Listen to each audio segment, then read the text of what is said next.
folks, today we are taking a look at Transformers Generations Junkheap. Now this figure I picked up at Toys R Us, as my local Toys R Us has decided to put Generations figures out on the shelves instead of GDO or any of the other figures that are supposed to be out. So got him for around 15 bucks, I think. This figure is a repaint / remold of Generations wreck-gar, and he was also featured in BotCon as a what was it, an evil Autobot. So here is his bio. I'll get you a zoom up on the bio there. And the rest of the box is just standard, everyday Transformers Generations. So let's get him out of the box and take a look. Packaged in vehicle mode, Junkheap does look good as a little all-terrain motorcycle. Now, it is slightly different in color scheme-wise compared to wreck-gar. Unfortunately, I can't find my wreck-gar figure. I don't know what I did with him. I think he's sitting in storage, but he's definitely not here in the house, unfortunately. He is slightly darker in color tone than wreck-gar, and, well, especially with the maroon, and the gold and bright yellow are slightly different. The grays are about the same. They are a little bit different, though. Overall, I like the vehicle mode. This mold has an excellent vehicle mode.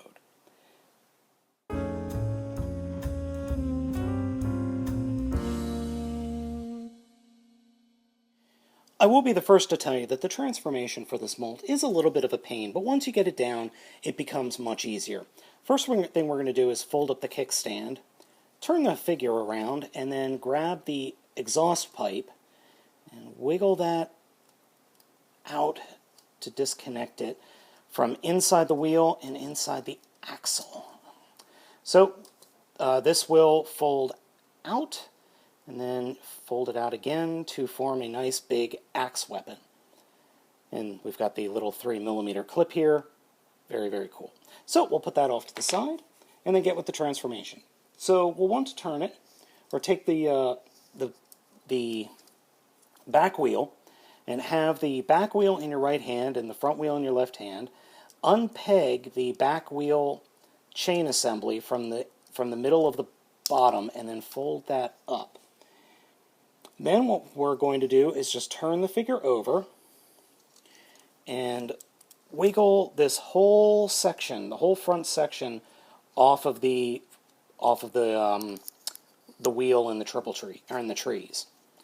Then what we're going to do is reach in between and just kind of wiggle and disconnect the seat of the vehicle mode from the gas tank. And then we will be able to fold the seat out to form one of the feet, and then fold the front of the vehicle mode out to fold the other leg. And then we'll be able to bring the legs together to form hips, like that. So what we're going to do next is just go down here and make sure the feet are in place, like that. Now for the front of the vehicle mode, this is where things get a little bit tricky. We're going to take the spoiler in the front, and that will actually become the front of the foot. You could kind of push it forward to disconnect it from the headlamp.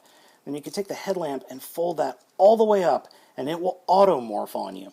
So what you saw, I don't know if you saw that, but what happened was the handlebars collapsed in to around the gas can, or gas tank, like that. That allows you to fold the foot out. And we'll just open the foot up there on the other leg. So we've got the legs all ready to go. Now for the top, we'll take the top and fold and move it so that the front wheel is pointing towards the back of the figure. Take the head and fold the head up, and then reach behind and unfold the arms, and they will peg into place nicely. And then fold the arms out and twist the hands around. Now I've already noticed one thing is this, you really have to push in hard, but on mine the left arm does not want to peg in snugly for some reason. Now with wreck-gar, that pegged in just fine, I had no problems with it, but this guy, a little bit of an issue. And there we have the robot mode. The axe weapon can easily clip onto the back of the robot mode, and you can pose it in any way you want. In fact, any 3mm clip weapon from Hunt for the Decepticons to Generations can fit there.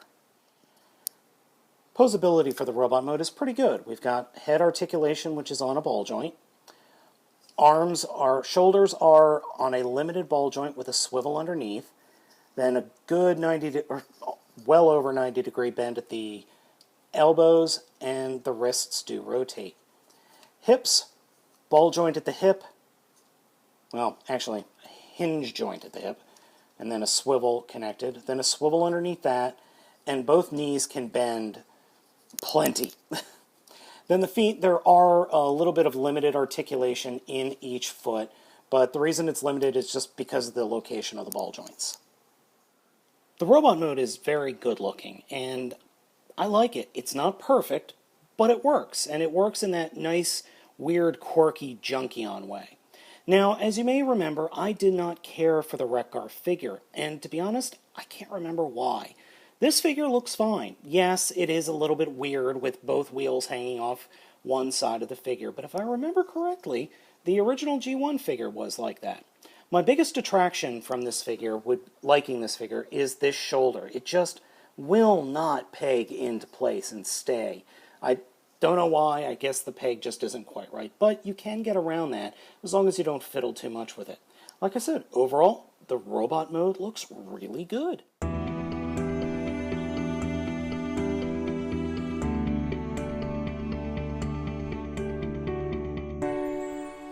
The reverse transformation is where I've always run into issues with this mold.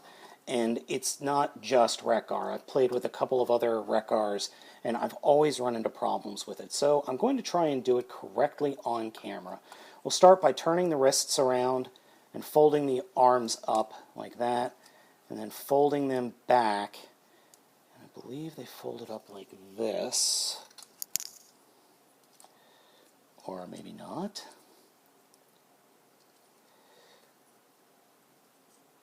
Oh, maybe so. There we go. And these do connect like that. And we just got to get these two sections lined up. Fold the head up like that. And then turn it to the side like that. And then we take the feet and fold the feet up. And fold the front of the vehicle back into place. Fold the handlebars out. Take the legs and split them at the hips. There we go. Alright. Then we take this section and it folds up like this, I believe. Oop.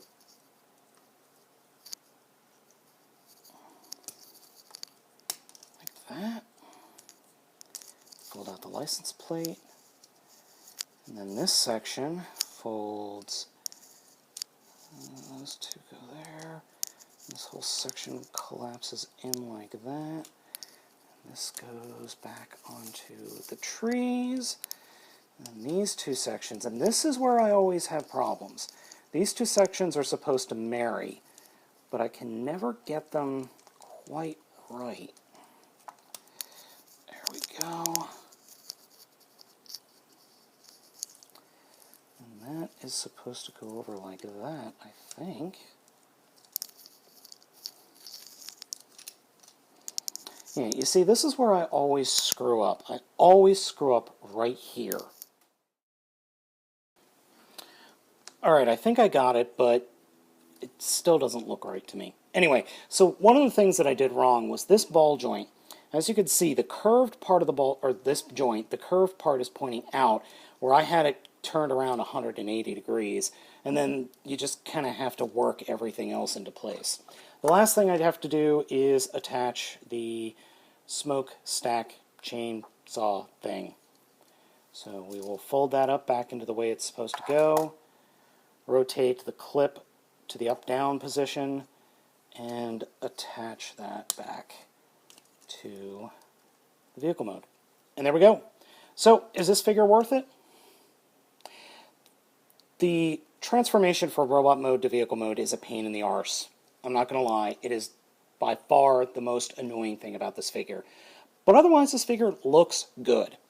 If you had a choice between this and Black Shadow, get Black Shadow. I think that's a much better figure. But this guy's not too bad. So, I'm going to have to realign my wreck-gar review and just say, okay, the mold's not as bad as I made it out to be, but it's still not my favorite. It does look good in both modes. Just getting back to vehicle mode is just, it's too much of a pain.